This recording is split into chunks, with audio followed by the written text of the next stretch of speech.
There is literally nothing new under the sun, and nowhere is that more apparent than in the world of film and television. I mean, look at the Oscars. Of the 9 films nominated for Best Picture, only 3 were original screenplays. Of the remaining 6, 4 were adapted from books. 1 was adapted from a musical adapted from a book.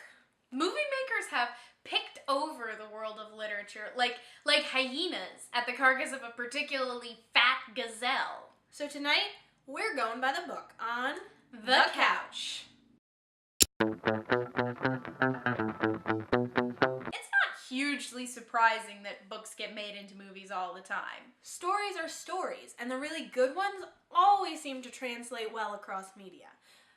For instance, Veronica Roth's Divergent would make a great movie. They are making that into a movie. Oh.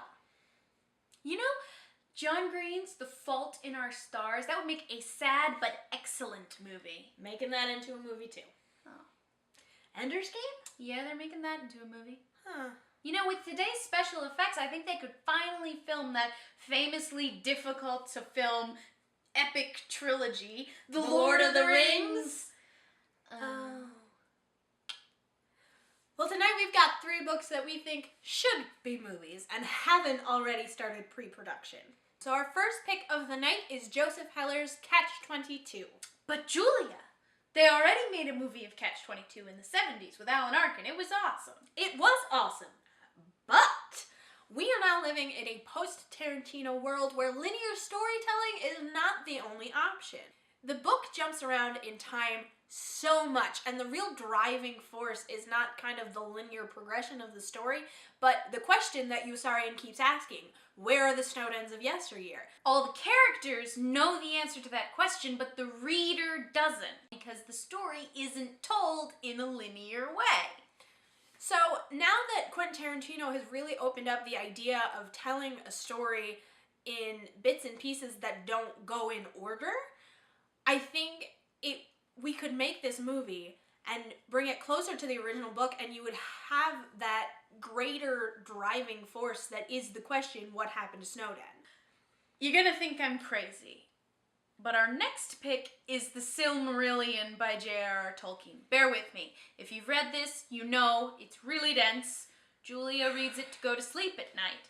I don't think I've ever gotten past the first chapter. Yeah, it's pretty difficult. There's not so much characters interacting as there is in The Lord of the Rings or The Hobbit. You don't have a single story that you follow. It's a lot of different stories, which is why it would make a really cool television series where every season was completely different from the last one. You'd have a new cast and a new story.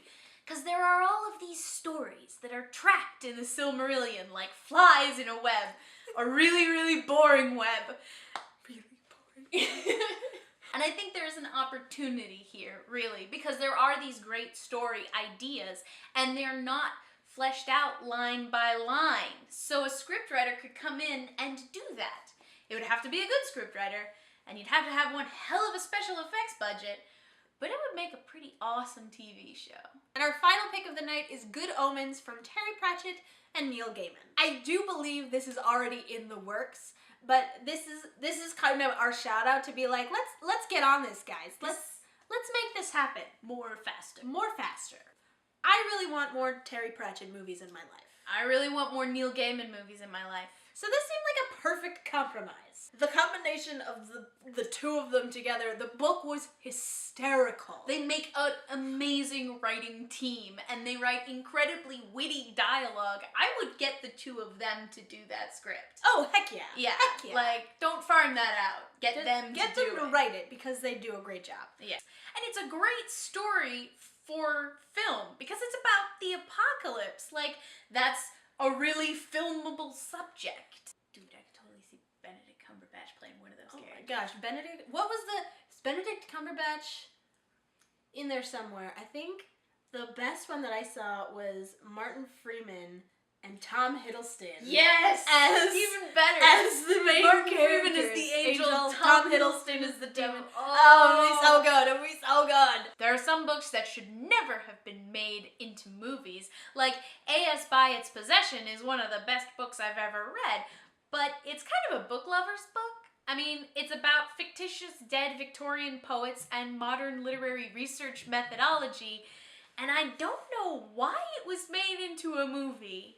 Especially when there are so many books out there that are just begging to be made into movies without the need to chop the original into unrecognizable pieces. So here's our tips for making a good book into a good movie. First off is know your media.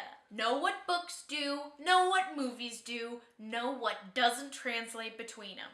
You can't keep an audience member in a seat for 8 hours. So you have to understand you're not going to be able to keep all of those tiny, nitty-gritty little pieces. Which brings us into our next tip.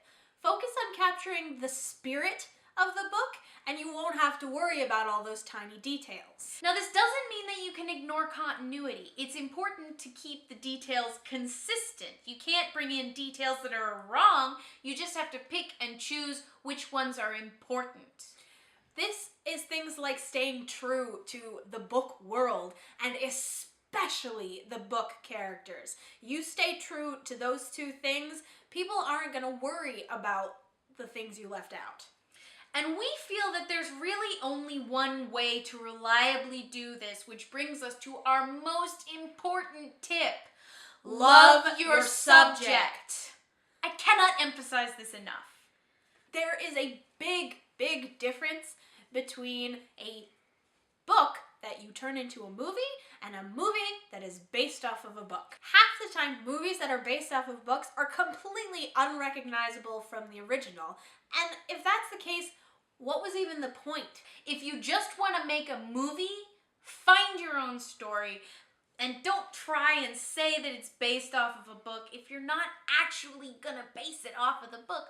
For your own sanity and for the fans, because you're gonna be living with this for a long time. Now, we're not telling you to pander to fans. You don't want to pander to fans. You do have to be a filmmaker first, but we think that you should be a fan yourself.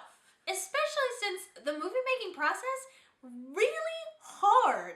You're gonna have to work on this for days and months and years, and if you don't love your subject, by the end of it, you're gonna hate it, and so will everyone else. Yeah, people can tell when you don't love something. Audiences can smell that. There are so many things to be excited about. Catching Fire has a new trailer. There's a full cast for Veronica Roth's Divergent. CBS is making a miniseries from Stephen King's Under the Dome. There are all of these amazing television shows running, like Game of Thrones has new episodes, Doctor Who has new episodes, so many things to be excited about, but tonight we're going to talk about something that we're concerned about. And what we're concerned about is a trend we've noticed of book rights being purchased by production companies before you can actually purchase the book to read it. There's Arclight from Joseph L. McQueen, which won't be out for another week. There's Seeker from Arwen Dayton, which won't be out until 2015. There's the next book from the author of Silver Linings Playbook, Matthew Quick, which hasn't even been written yet. This is a problem. Speaking as a writer to other writers, if you're writing a book with the eye of turning it into a movie, you should probably just write the screenplay and skip the extra step. You're not doing anyone any favors by writing books that desperately want to be movies. What this looks like to me from a production standpoint is a bunch of production companies jumping on the bandwagon. You've got Matthew Quick, who's popular right now because Silver Linings Playbook was nominated for a bunch of Oscars. The other two books I've mentioned, both young adult dystopian novels. What does that remind you? Everyone wants to be the next Hunger Games, but the problem is by the time these books have been finished and you're able to turn them into a movie, no one's going to care about the Hunger Games. They'll already have moved on to the next thing.